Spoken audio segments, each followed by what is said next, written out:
He had been hospitalized for several months for the treatment of stomach cancer. His appeal, however, was turned down by the highest court in Italy, so the fraternity of ex-SS men decided to take matters into their own hands. According to the periodical Bild am Sonntag of Bonn, there is no doubt about who was involved. Quote, "The flight was planned and prepared by former members of the SS. One of them was an officer of the SS security service in Rome during the war." Unquote. 3 of the ex-SS officers involved in the escape came from Colonia Dignitad. It was a bizarre plan, one that reminded the Italians of Scorzeni's commando missions during the war. This one couldn't be blamed on him, however, since he had died of cancer 2 years earlier. Kappler's wife, Annalisa, visited his room on August 15th, as she did almost every day. Kappler was on the 4th floor of the military hospital in Rome, and Annalisa explained to the guards that she had a large suitcase with her to take home Kappler's dirty clothes. She stayed with her husband until 1 o'clock a.m., and when she left the hospital room, she was dragging the heavy suitcase.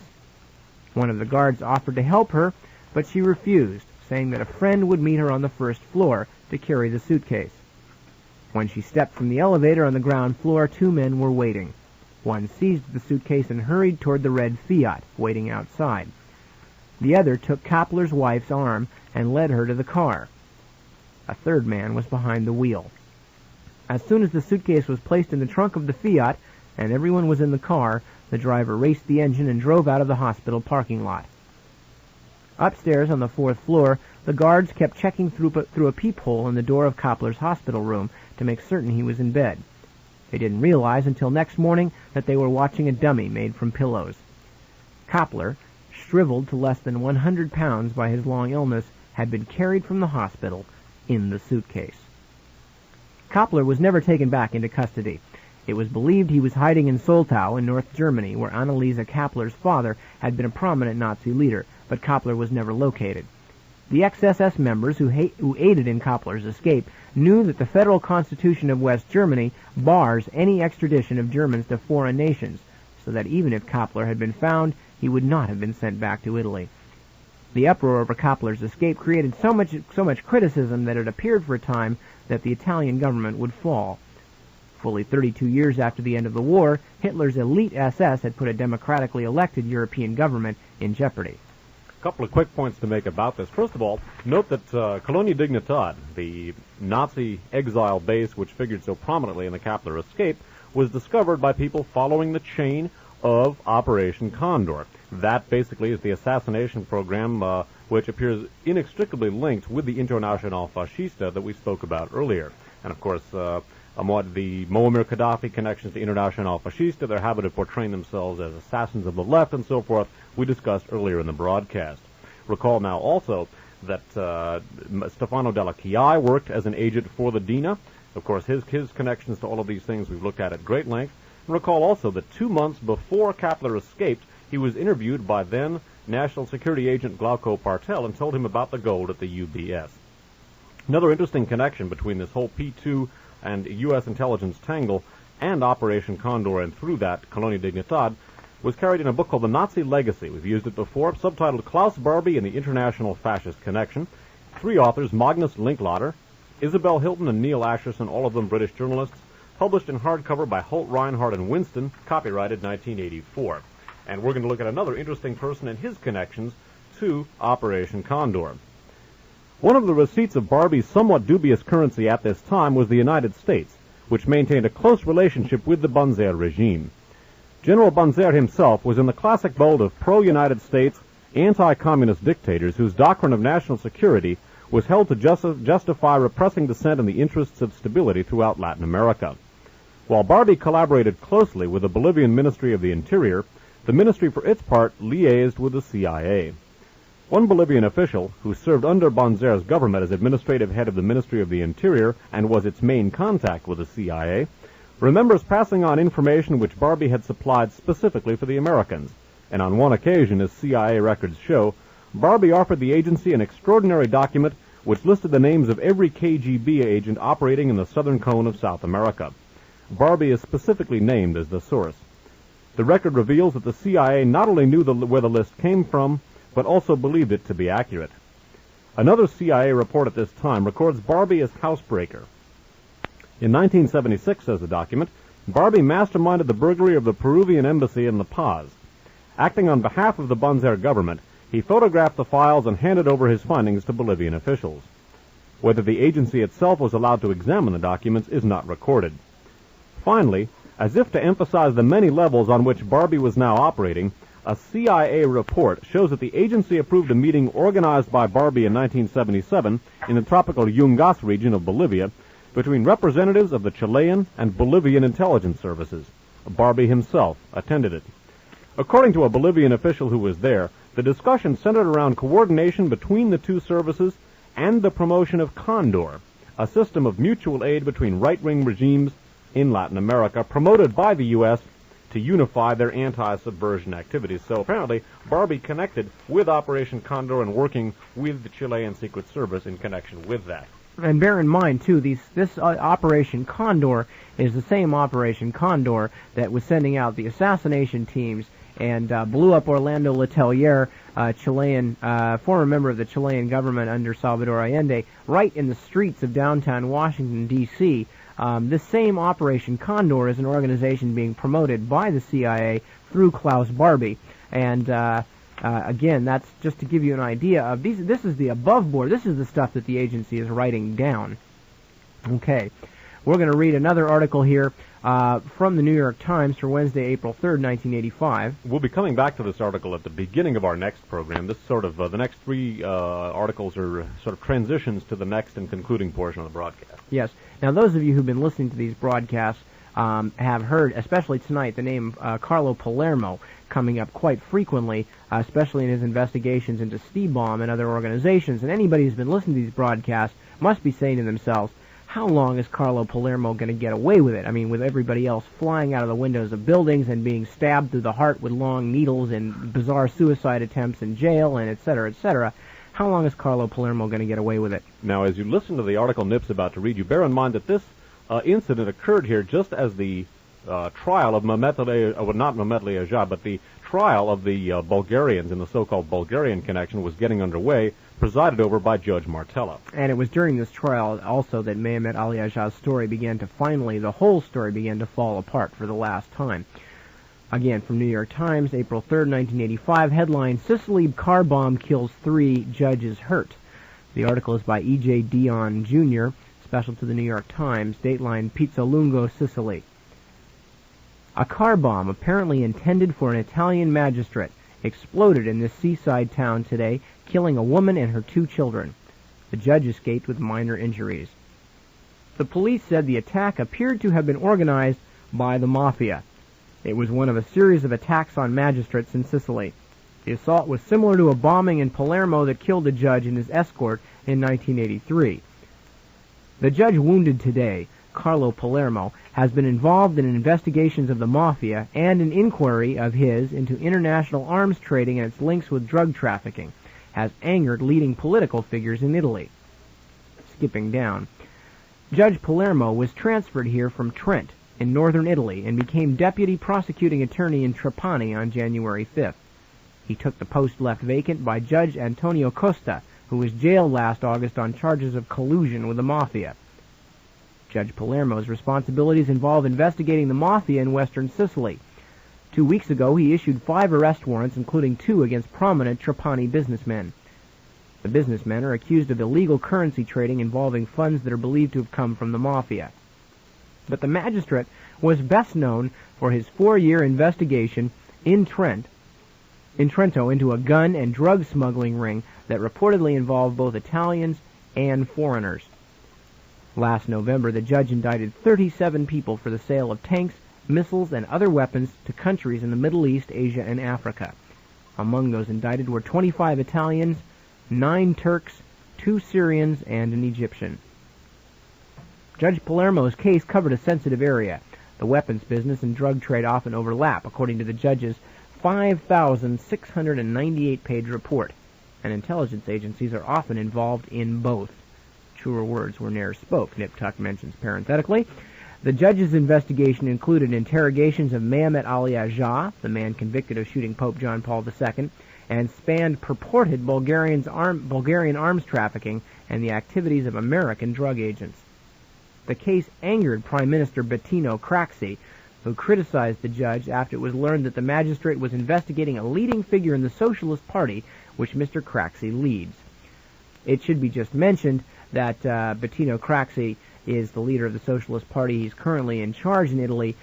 Interestingly enough, the Socialist Party in Italy was the party that received massive support from the CIA to prevent the Communist Party from coming into power in Italy after the war. And the Socialist Party in Italy has continued to benefit from support from American intelligence agencies. One thing we looked at in our last broadcast, and we'll be looking at again in the concluding broadcast, is that Licio Gelli had worked to effect a reconciliation between Bettino Craxi and Giulio Andreotti, who is currently his foreign minister. We'll be talking about that next week as well. Now, remember, Judge Palermo, just as Judge Martella's trial of the so-called Bulgarian connection is getting underway in Italy, Judge Palermo narrowly escapes a bomb going off, a pattern which is only too familiar both with participants and investigators in the various tangle of events we've been talking about. Another of the things that we've noted is how often, when some of the key suspects are in prison, they die at key times. Just such a death occurred, a report of just such a death was carried in the New York Times of October 15th, 1985. An AP story out of Ankara, it's headlined, "A Turk in Papal Trial is Dead." A Turk who was being tried in absentia in Rome, in the Rome trial of 8 men accused of conspiring to kill Pope John Paul II, died here of a heart attack, the Anatolian news agency reported. The dispatch said that the man, Bekir Çelenk, had suffered a heart attack at the Mamak military prison and died on the way to the Gurhain hospital. The agency said his body was in the hospital morgue. Mr. Çelenk, 51 years old, was standing trial here on charges of arms and drug smuggling. He faced the death penalty if convicted. The court in the papal case in Rome was planning to move here this month to question Mr. Çelenk and other witnesses in connection with the purported plot against the Pope. Mr. Çelenk was being tried in absentia in Rome as an accomplice in the 1981 shooting of the Pope. He was charged with conspiracy after Mehmet Ali Aja, a Turk convicted of trying to assassinate the Pope, turned state's evidence and implicated others. And again, Bekir Çelenk, one of the 3 top people involved with the Stibam arms for drugs ring, involved, according to a top Turkish expert, with the Grey Wolves, and according to Mehmet Ali Aja, he was the paymaster of the papal plot, the plot against the Pope's life. Just before the court trying the Pope case was going to hear Çelenk's testimony, he dies in prison. A pattern that is only too familiar and should be taken into consideration with the attempt on the life of Judge Palermo as the Pope shooting trial was beginning. And again, as long as we're on the track of these tragically ironic coincidences that keep occurring in this case, I'm going to read one last article, one last obituary. We read this in the broadcast last week, I guess it was, when we talked about the Super Sesame. Recall now that the individual here is Giuseppe Santavito. Recall his role with Rossano Brazzi, Massimo Pugliese, and others in the Stibam arms for drugs ring, according to the information we looked at earlier. Exactly. This is from the San Francisco Chronicle from February 7th, 1984. It is an obituary, and it is for General Giuseppe Santavito, Dateline Florence, Italy. General Giuseppe Santavito, age 65, the former head of Italy's military intelligence, who reportedly was linked to a series of major scandals in recent years, died Sunday. Santavito was arrested December 2nd and charged with revealing secret information about Italian terrorist groups and their foreign links. He was later released from prison to undergo liver surgery. His name had surfaced in investigations ranging from the uncovering of the secret Masonic lodge, Propaganda Due, to alleged links with a multi-billion-dollar arms and drug trafficking ring in the Mideast. Santavito arrested in December, dead in February. A common pattern. Okay. Well, what we're going to do here, I think we've got about 6 or 7 minutes really of time, and then we've got a song we're going to play and stuff. I think we're going to just use this time to sum up and to give you the DAB Corps addresses and things of that nature.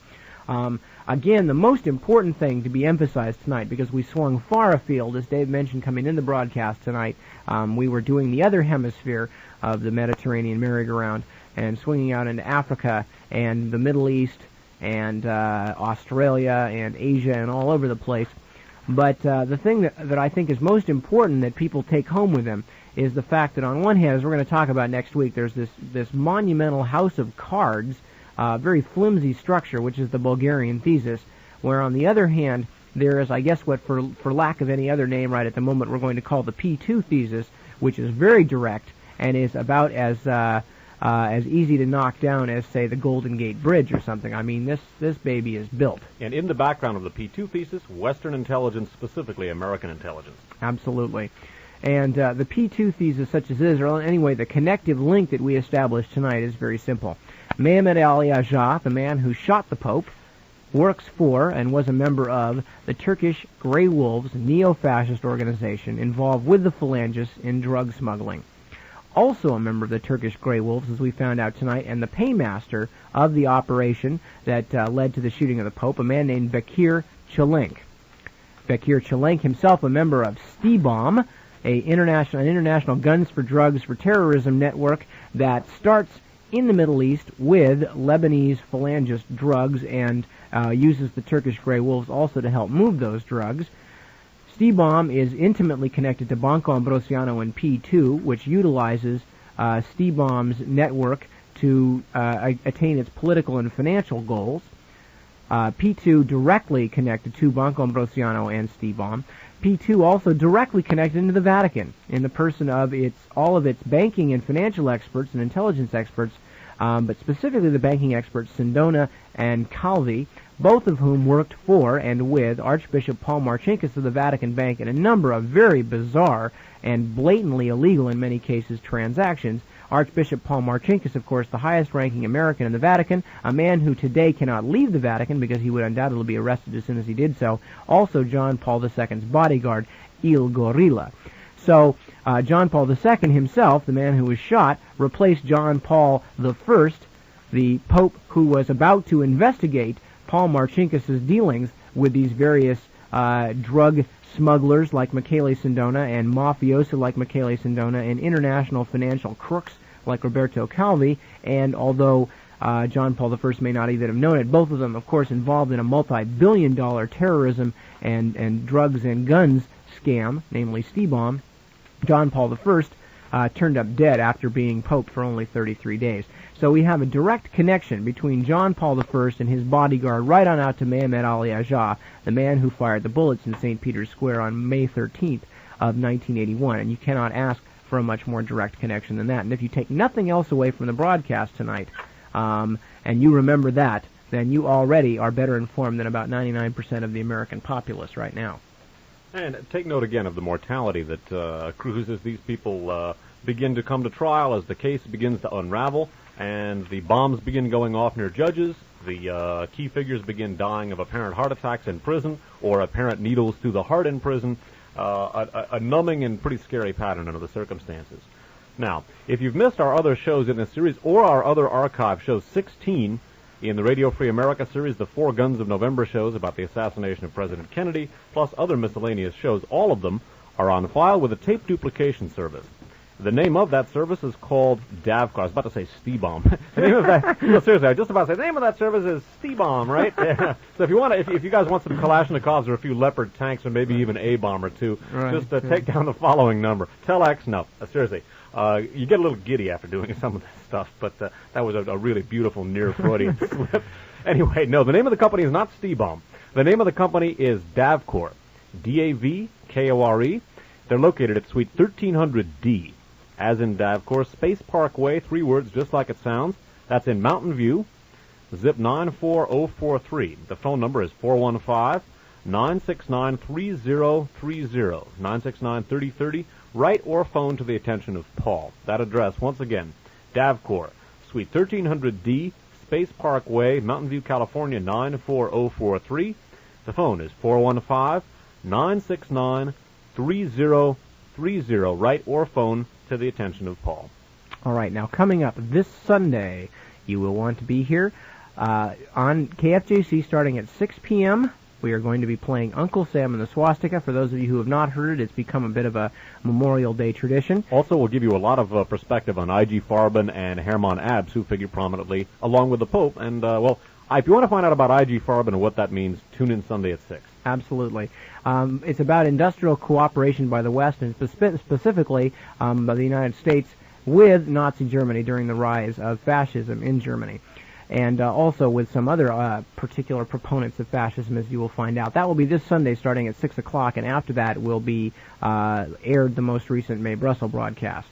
Okay, and by the way, do tune in at 9 o'clock on Sunday morning for the latest May Brussels broadcast. Okay, that well, I guess it won't, because that's very important, because that will not be rebroadcast the following Sunday night, because we're not going to be on the air the following Sunday night. So tune in Sunday morning at 9 for May Brussels tape 754, I believe we're up to on Sundays, because that one will not be rebroadcast, because on June 1st we're not going to be on the air at all here due to a special program.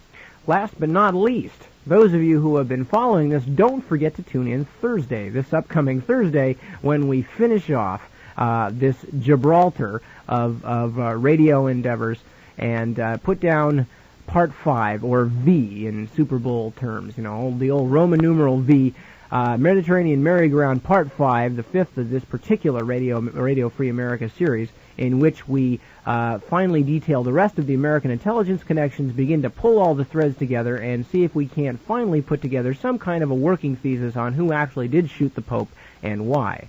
Okay, so that's next Thursday at 7 p.m., and for the denouement, again, Gibraltar is an appropriate word in light of where it's located. That's the Mediterranean stay in one place. This is the Mediterranean merry-go-round. Absolutely.